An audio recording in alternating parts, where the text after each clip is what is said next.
Okay, let's unpack this. We've got Speak English Now, a practice guide here. Okay. And looking through it, the thing that really jumps out is just how structured it is, like incredibly structured. Yeah. It's not just, random exercises.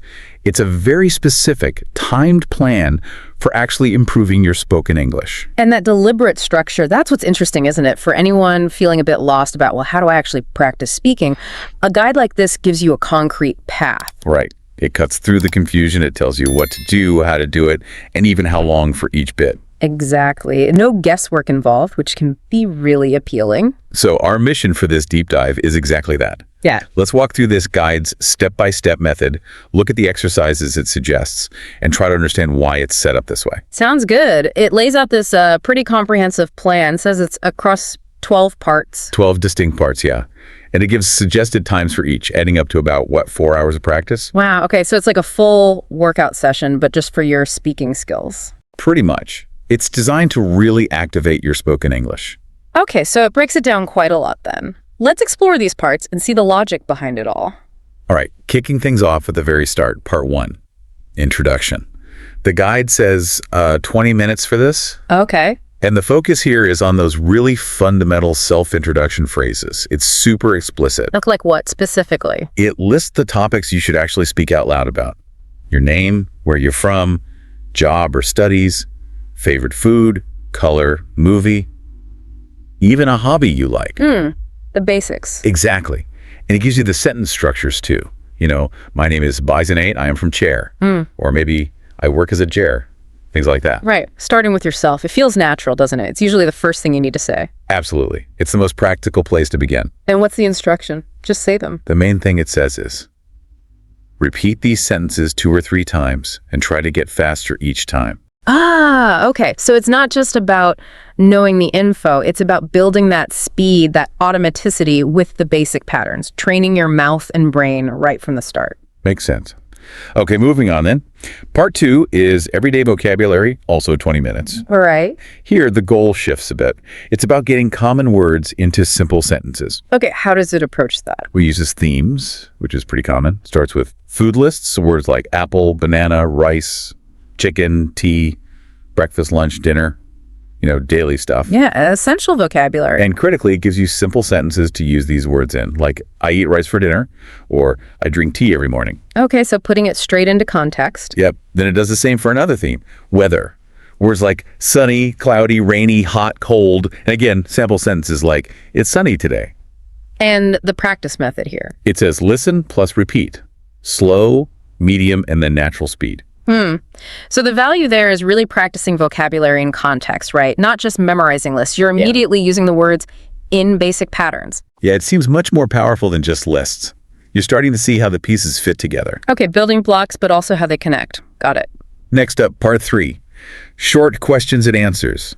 Another 20-minute block.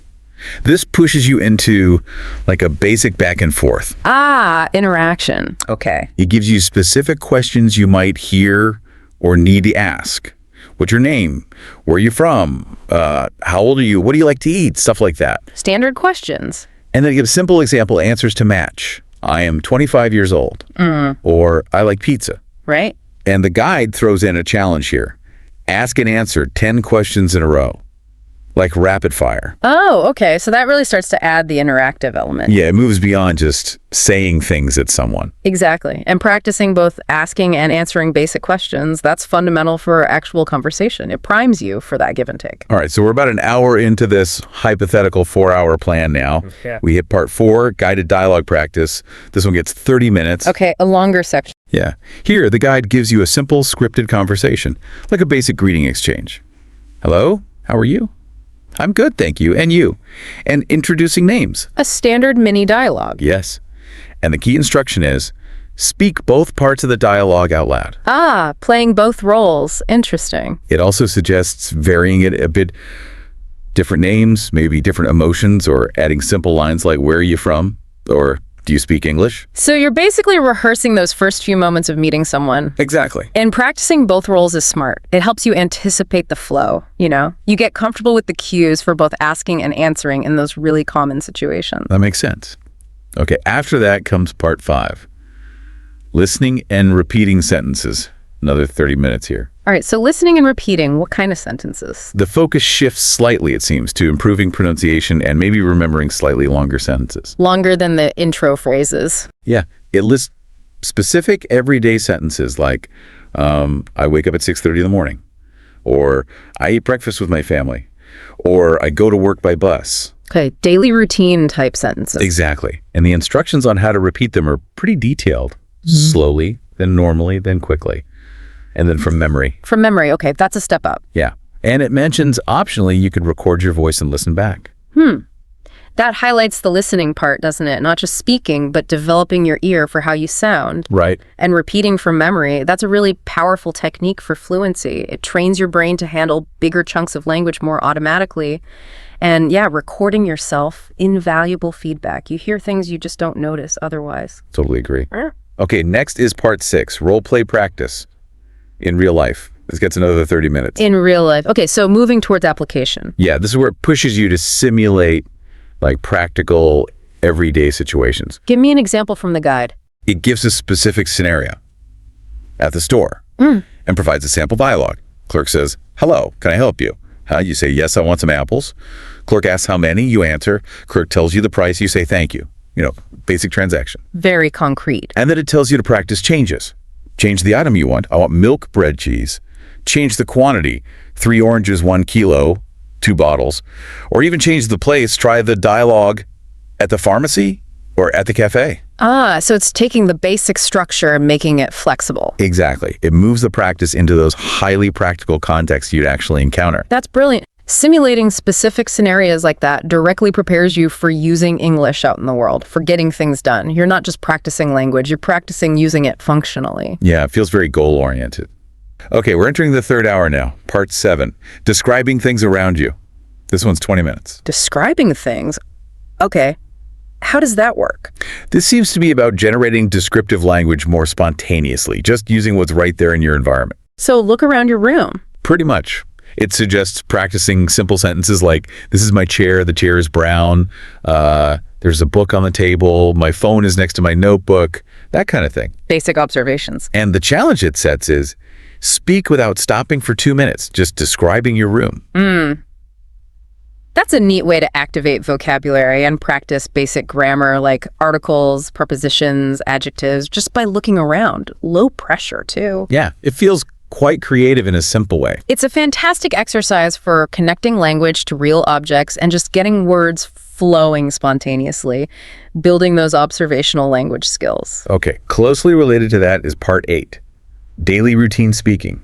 Another 20 minutes. We're speaking about routines. We saw routine sentences earlier. Right, but this seems more about weaving them together. It focuses on talking about your personal habits using simple structures. What topics? Straightforward stuff. When you wake up, what you eat, where you go, what you do at night, the usual daily cycle. And it gives an example of what a simple description might sound like. Like, I wake up at 7, I wash my face, I eat bread and eggs, sequencing the day. Right, putting it together into a mini narrative. Yeah. The goal is just speak for 2-3 minutes about your own routine using simple sentences. It feels like practicing telling a basic personal story. And talking about routines is perfect for practicing sequencing using time expressions naturally. First I do this, then I do that. It helps structure those simple narratives about yourself. Okay, next up, a shorter one. Part 9, pronunciation and tongue twisters. Just 15 minutes allocated here. The fun stuff. Tongue twisters. Yeah. This section targets specific sounds, aims to improve clarity. It lists classics like, she sells seashells by the seashore. Peter Piper. Yep, Peter Piper picked a peck of pickled peppers. And others like red roses, white roses. Always tricky. And it points out specific sounds to focus on, like the sh versus l and those ed endings on verbs. Common problem areas for many learners. The instruction again is, repeat each one slowly, then try it fast. It might seem playful, but tongue twisters are great for drilling articulation. Right. They really make you focus on getting your mouth around the sounds. Exactly. Exaggerating those sounds helps build the muscle memory you need for unfamiliar English sounds. It's like targeted physical training for your mouth. Okay, another short one next, part 10, expressing feelings. Also 15 minutes. Feelings. Okay, moving beyond just factual stuff. Yeah, the focus is communicating basic emotions and maybe giving simple reasons why. How does it present this? It lists basic feeling phrases, even includes little emojis in the guide, apparently. I am happy. I feel tired. I'm hungry. I am bored. Simple and clear. Then it suggests practicing slightly more complex phrases to add a why, like I am happy because, or I feel tired when, or I'm excited about egg. Giving a reason, that's important. Yeah, it feels like adding this layer, even simply, makes communication feel much more, human and natural. Definitely. It's a critical step beyond just stating facts or describing things. Being able to say how you feel and why adds that personal connection to conversation. Okay, nearing the end of the practice session now. Part 11 is story time and picture talk. This gets 20 minutes. Story time. Okay, sounds interesting. It's about encouraging creative description and building simple narratives, but this time based on looking at a picture. So visual input driving the speaking. Exactly. The task is find a picture, or just imagine one. Could be a family photo, a beach scene, a park. Yeah. And then describe specific things, what you see, with the people you're doing, the colors, clothes, the weather, maybe. So activating descriptive language again, but maybe more freely. Seems like it gives an example description. I see a woman. She is wearing a red dress. She is smiling. There are two children. They are playing with a ball. Very simple, direct sentences. Calling it story time or picture talk makes it feel more engaging too. Yeah, less like a test. And describing pictures like that is excellent practice. You're generating connected sentences spontaneously, using different tenses like present continuous for actions, describing things. It really helps build that narrative skill from observation. Okay, finally we arrive at part 12. Final speaking challenge plus reflection. The last 20 minutes. The grand finale. And reflection. Yeah, this seems to act as the sort of culmination and self-assessment phase. So what's the challenge? It's a time speaking challenge. It suggests picking a topic like all about me, my family, my country, my daily routine, my favorite food or movie, and just talking about it for 2 to 5 minutes. Putting it all together. Right. And it specifically says you can use notes if you need to, which is probably helpful. Sure, especially at first. But then comes the really important part, I think. The reflection. It tells you to listen to your voice. Maybe you recorded the challenge and asks, are you clear? Are you confident? Self-monitoring. Crucial. And it doesn't stop there. It gives specific reflection questions to answer out loud. What was easy for you today? What was difficult? What new words did you learn? And what do you want to practice more tomorrow? Wow, that's thorough reflection. Isn't it? That self-assessment piece feels incredibly valuable for actually guiding your next practice session. Absolutely. The timed speaking task pulls everything together under a bit of pressure, which builds fluency. And those reflection questions are key for metacognition, thinking about your own learning. It helps you pinpoint weaknesses and strengths and plan effectively.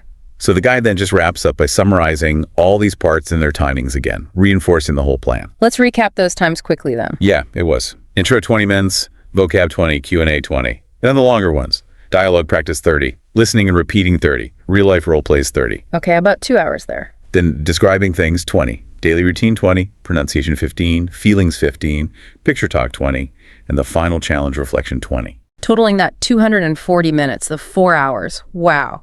It really is a complete system laid out there. Covers speaking, listening, interaction, description, storytelling, pronunciation, reflection, the works. It is incredibly detailed. So stepping back, what we've seen is how this Speak English Now guide offers this meticulously structured, timed roadmap for spoken English practice. Yeah. It builds up, doesn't it? From absolute basics introductions, vocabulary, progressively towards more complex stuff like describing things, talking about your day, handling many real-life situations. And culminating in that speaking challenge and reflection. Exactly. And the core method seems to be this blend of, well, structured repetition, lots of different types of practice speaking, listening, repeating, role-playing.